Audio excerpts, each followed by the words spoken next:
Nakipag-usap ang tao kay Jesus, ang sabi niya, "Jesus, ang langit ba ay para sa perpektong tao lamang?"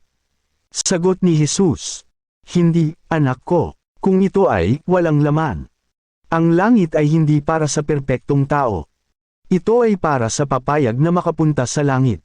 Handang gawin kung ano. Handa na mahalin, upang palayain ang pagmamataas, umamin na kailangan nila ng biyaya. Hindi ako dumating sa mundo para maghahanap ng perpektong tao.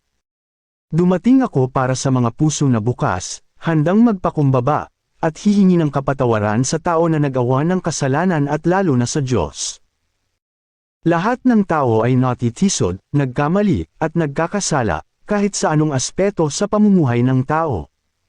Ang mahalaga ay patuloy mong maabot ang kagustuhan ng Diyos.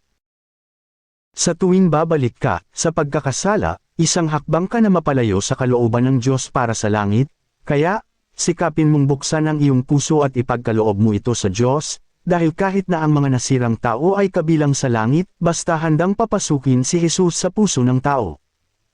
Lalo na sa mga tao lumubog na sa kasalanan, mga tao na matindi ang pagkakasala.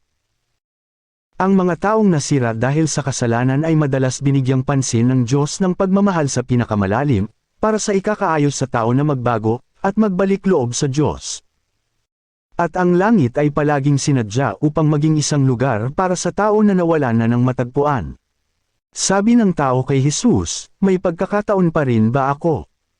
Sagot ni Jesus, "Palagi kang may pagkakataon.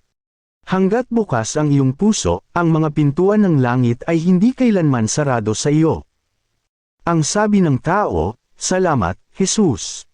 Ang sabi naman ni Jesus, "Palagi akong maghihintay sa iyo na may bukas na braso."